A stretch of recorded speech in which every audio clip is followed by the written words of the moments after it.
Olá, tudo bem com você? O médico é o profissional preocupado com a saúde das pessoas. Prevenir, diagnosticar, tratar e fazer cirurgias são apenas algumas das principais atividades desse profissional. No mercado de trabalho, ele pode atuar em hospitais públicos e privados, clínicas, postos de saúde e também em empresas. É importante ainda que o médico sempre esteja atualizado sobre novas drogas, técnicas e tecnologias que facilitem o diagnóstico rápido de doenças. A gente vai conhecer a partir de agora o curso de Medicina do campus da Univasf em Paulo Afonso, que utiliza a metodologia ativa de ensino e aprendizagem, uma forma de colocar o estudante frente a problemas do cotidiano da profissão de médico e fazer com que esse futuro profissional de saúde esteja mais preparado para lidar com essas situações.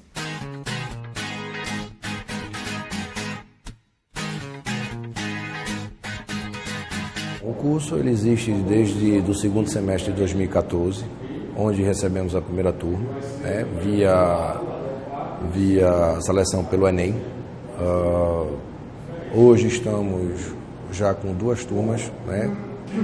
Temos o primeiro e o segundo ano de medicina. O curso ele vai são 6 anos, então são 12 períodos. Atualmente nós temos uma turma que está no segundo período e outra turma que está no 4º período. Estamos para receber a terceira turma do curso agora nesse segundo semestre de 2016. Quando soube desse curso médico aqui nesta cidade, me interessei muito para fazer parte dessa história da universidade. Na realidade, existem 3 eixos nessa metodologia. O eixo teórico, que é exatamente as tutorias, onde a gente utiliza o instrumento do PBL. Existe o eixo prático. O eixo prático ele é dividido em comunidades, habilidades, laboratórios, né, multifuncional, que vai se estudar parasitologia, bioquímica, farmacologia. Então, faz parte do eixo prático. E existe o eixo de construção do conhecimento científico, que o nosso aluno, dentro do nosso PPC que a gente está finalizando agora, ele vai ter que sair do curso com um trabalho de conclusão, né, onde a gente quer que ele desenvolva também essa habilidade de fazer projetos, de apresentar artigos e trabalhos, entendeu? Então ele também precisa entender que todo esse processo, esse eixo também se faz necessário.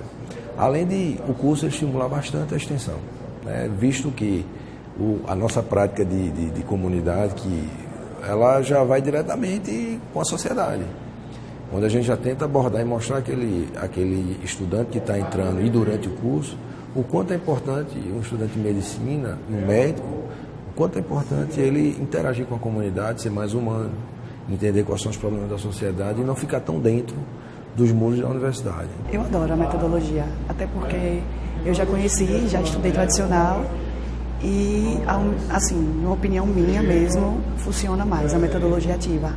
A gente aprende mais, eu acho. É mais, não sei, depois que você conhece a metodologia ativa, você não consegue mais voltar para o tradicional, não. É muito boa.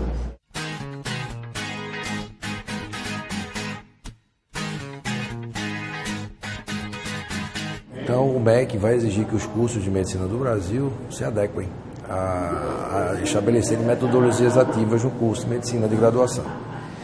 E o diferencial é que a gente já começou dessa forma. Então, a gente não tem grandes salas, nós utilizamos salas de tutoria, em que dividimos a turma, que são 40 alunos, em 10, né, 10 a 12 alunos por tutor, que a figura do professor nesse curso, não há a aprendizagem centrada no professor, e sim a aprendizagem centrada no aluno. O aluno é que ele tem que criar mecanismos de autonomia para que possa realmente construir seu aprendizado. Nós trabalhamos, primeiramente,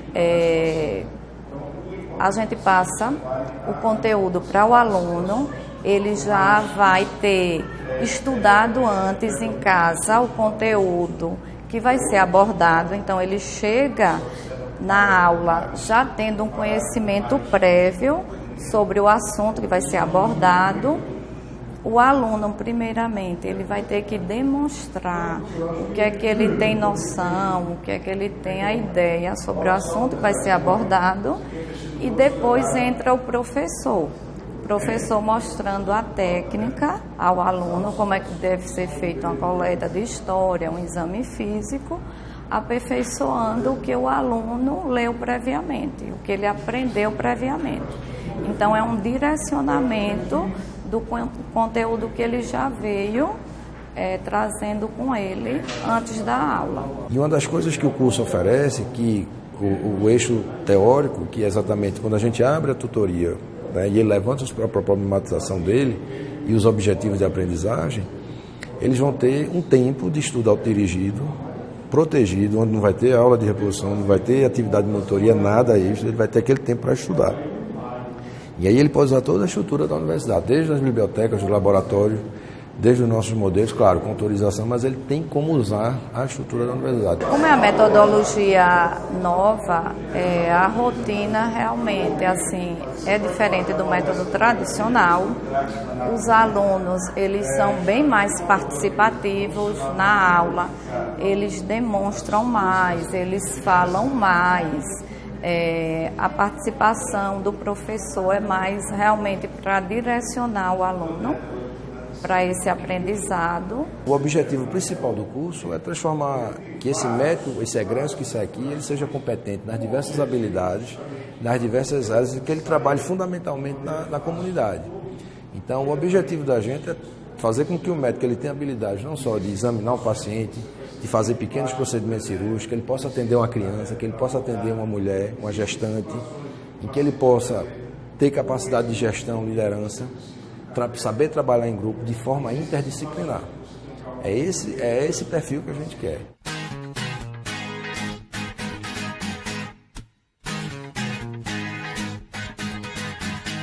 Como essa universidade ela está adotando um método novo de ensino, que é a metodologia ativa, não existe mais as disciplinas, existem as atividades, e eu faço parte da atividade de habilidades médicas. Habilidades médicas, ela trabalha mais com a prática médica. É a prática tanto de atitudes médicas como competências médicas, onde a gente vai trabalhar o aluno, vai passar para o aluno conhecimentos de técnicas de uma boa coleta, de uma história clínica, de um bom exame físico, interpretação de exames laboratoriais, exames complementares, técnicas básicas de cirurgia, de obstetrícia.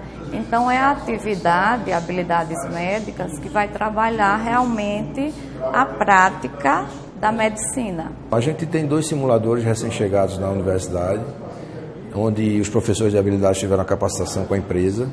Um simulador adulto e um simulador de bebê, onde esses simuladores eles têm dentro do seu software, né, dentro da sua programação, possibilidade de simular arritmias, parada cardíaca, sangramentos, né? Ele até tem um dispositivo,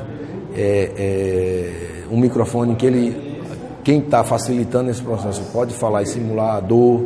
Ele mesmo pode até falar, quer dizer, através do microfone, o facilitador pode fazer eu estou sentindo dor, enfim.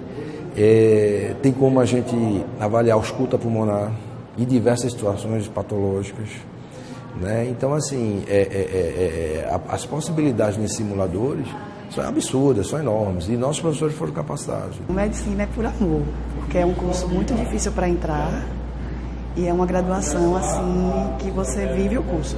É 100% a sua vida dedicada, exclusiva ao curso. Não tem como você não se dedicar 100%. Impossível.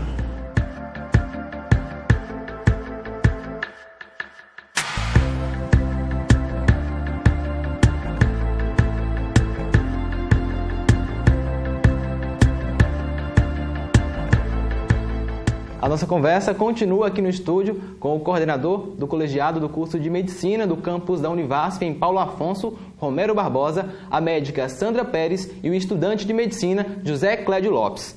Professor, segundo o IPEA, em 2013, a média salarial de um médico chegava a pouco menos de R$7 mil e a taxa de ocupação desse profissional era superior a 97%. No seu ponto de vista, esses dois fatores, eles atraem mais a atenção do estudante para os cursos de medicina do que o próprio interesse em cuidar da saúde das pessoas? Olha, veja bem, isso é muito controverso, né? Não vamos negar e nem ser hipócrita de achar que tem muito estudante que está fazendo medicina pela questão salarial. Não tem dúvida disso. Agora, muitos, e a gente percebe, isso também é uma obrigação da própria formação do curso, mostrar que existe um lado além do lado econômico, que é o lado do ser humano, que você precisa aprender a cuidar, a respeitar, a ser ético, não só com o seu paciente, mas com seus colegas. Agora, essa questão da ocupação, ela também é muito relativa, porque dados do Conselho Federal de Medicina, de últimas pesquisas sobre a demografia médica, mostram que de 60% a 70% dos médicos estão nos grandes centros, nas capitais e regiões metropolitanas. 30% é que migram para o interior de alguma forma. Então, essa ocupação ela vai depender muito da região e vai depender também da faixa salarial. Talvez essa faixa salarial ela seja boa para uma capital, mas para o interior ela precisa ser melhor para poder atrair profissionais, porque infelizmente a gente sofre um pouco com a região, né, mais distante dos grandes centros, com falta de estrutura, que é o grande gargalo hoje da medicina, é a falta da estrutura. Quer dizer, como é que você vai fazer uma cirurgia se você não tem centro cirúrgico, se você não tem bisturi, pinça? Como é que você vai ser um cardiologista se você não tem uma UTI? Então, o profissional que se dedica a ir para o interior, ele precisa também não só enxergar o lado salarial, ele precisa também enxergar o lado estrutural. E a questão da vocação, a gente se encontra, na maioria dos nossos estudantes, a vontade de ser médico por querer ser médico.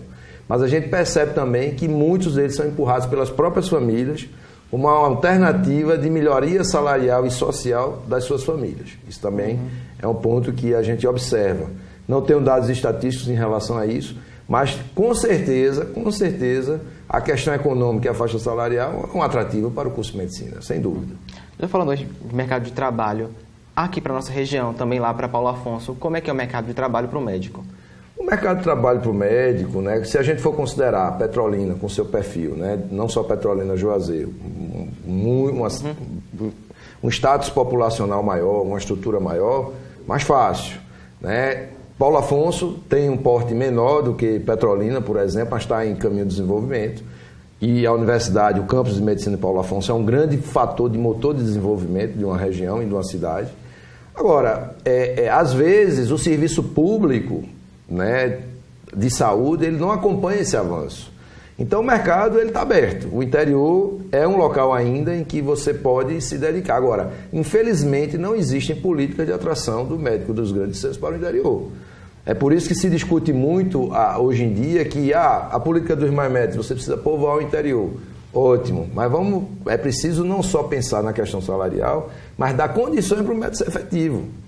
Ninguém vai medir uma temperatura com a mão, é preciso ter termômetro, é preciso ter um aparelho, um tensiômetro, é preciso ter algum tipo de equipamento que a gente possa usar a ciência que a gente aprende na universidade e aplicar de forma adequada à população. Claro que um profissional no interior ele vai ser um vetor de estímulo para o serviço público para melhorar, né? Mas não há uma política de incentivo ainda adequada para que o médico deixe, vamos dizer assim, a comodidade estrutural que existe hoje nos grandes centros, às vezes ganhando menos, né, para poder realmente migrar de forma mais estável, através de concursos, com estabilidade, que não fique à mercê de políticos de 4 em 4 anos, demitindo, ou se não fizer o que ele quer, se demite o profissional. Então, são muitas variáveis que influenciam nessas idas e vindas de profissionais pelo interior ou por lugares mais distantes. Sandra, o que mais te chamou a atenção no momento em que você decidiu seguir a carreira médica? Eu, desde criança, minha mãe disse que eu queria ser médica mesmo, e desde que eu me entendo, assim, eu vejo que eu queria mesmo ajudar as pessoas, né? Eu cresci numa região que tinha algumas pessoas mais doentes, que não tinham acesso à saúde, né? E eu queria, de alguma forma, tentar ajudar. E eu fui tentando, estudando para que isso pudesse acontecer. E acabou que deu certo e estamos aí tentando fazer o melhor. Clédio, é semelhante à história? O que foi que te chamou a atenção na carreira de médico, a princípio?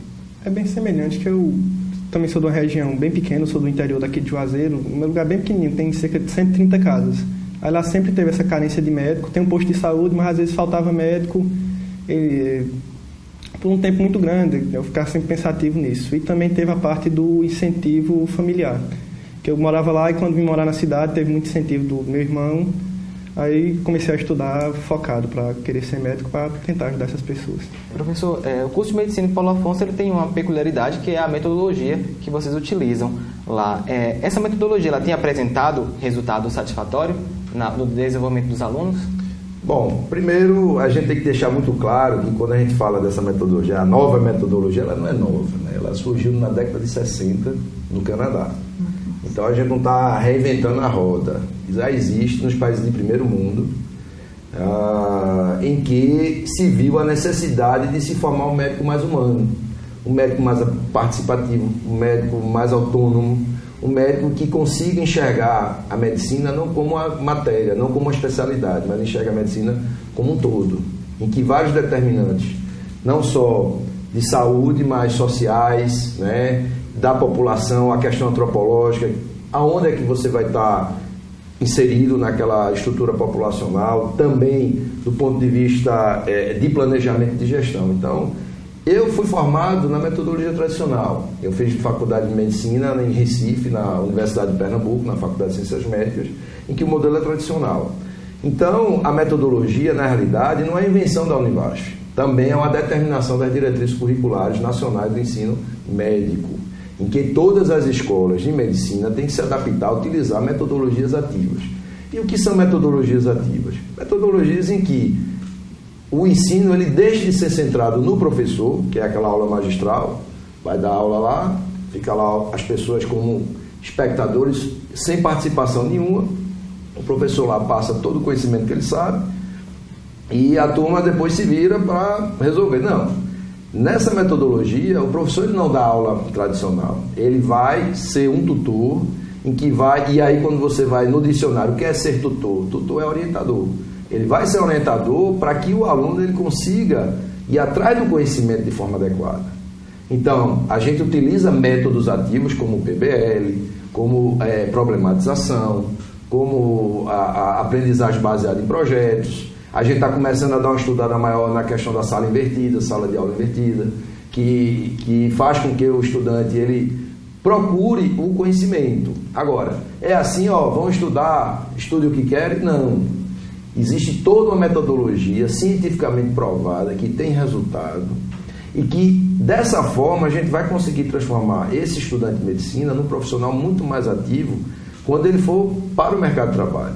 Clédio, você estranhou, a princípio, essa metodologia que é tão diferente da tradicional? Foi muito estranho, muito difícil para se adaptar. O primeiro semestre ainda terminou sem se adaptar direito, o segundo ainda foi cambaleando. E como a gente é primeira turma ainda, os professores não tinham tanta experiência com docência, ainda estamos se adaptando ainda, incrementando, porque não é só o PBL que a gente usa, às vezes utiliza outro tipo de metodologia ativa. A cada vez que nos é apresentada uma nova metodologia ativa, a gente tem uma certa dificuldade, mas depois, como já está acostumado com as outras, são muito parecidas, meio parecidas, aí a gente consegue se adaptar mais fácil. Só que tem até alguns colegas lá que ainda não se adaptaram muito, ficam reclamando, dizendo que não gostam, mas eu particularmente gosto muito da metodologia, acho que a maioria lá gosta. Sandra, você foi formada nessa mesma metodologia ativa, na Universidade de São Francisco, em Bragança Paulista, estado de São Paulo. Qual foi o principal ganho de ter sido formada nessa metodologia hoje na sua vida profissional? Eu comento muito isso, que todo mundo pergunta, né? Qual que é a diferença entre... Você vê alguma diferença da sua formação para a formação do método tradicional? O que eu vejo foi o que o professor falou. A nossa atitude, ela muda, tá? O conhecimento, na época que a gente teve, eu entrei na faculdade, tinham 3 universidades só que estavam usando essa metodologia. Era Londrina, que em 97, que eles introduziram a metodologia, Marília em 98 e a nossa em 99. Ou seja, não tinha nenhuma turma formada quando eu comecei. A sua angústia para a gente foi muito pior, porque a gente não tinha na frente, a não ser no exterior, né? Como seria a nossa vida, o que a gente ia fazer, se daria certo ou não. E nessa época... E como você falou aí, não é uma coisa nova, não é uma coisa inventada pela Univasf, existem outras universidades, inclusive aqui no Brasil. No Brasil, isso, né? Isso. Em 90? Em 99 eu entrei, 99. Desde 97 que existe no Brasil. 2016. Então, assim, a gente não tinha visão de como seria. Então, nossa visão falou, nossa, como é que vamos sair formado? Vai dar certo, né? Ninguém tinha esse espelho para poder se refletir lá na frente. O que a gente percebe é que esse fato a responsabilidade de ser do aluno faz com que a gente busque o conhecimento muito mais profundamente e conseguindo, às vezes, até estudar um pouco a mais, porque você não tem limite. Você estuda aquilo que você acha que é necessário.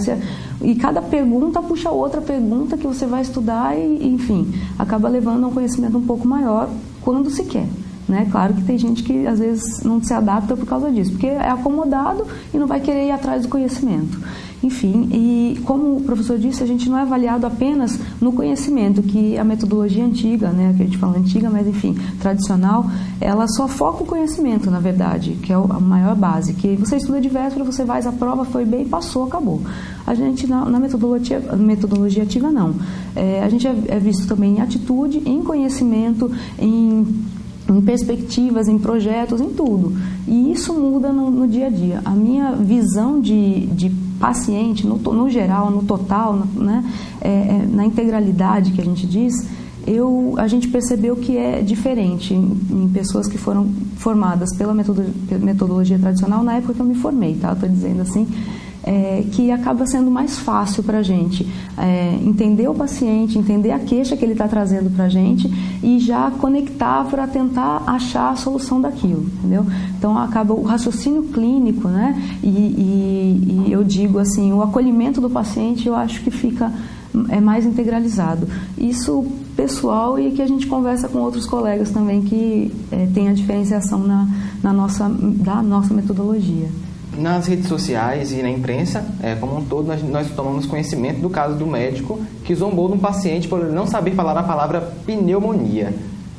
Nesse caso, esse caso aconteceu na cidade de Serra Negra, no interior de São Paulo. No ponto de vista de vocês, aí eu pergunto para que cada um responda. Esse médico foi antiético e ainda o que o médico nunca deve esquecer ao longo da sua vida profissional?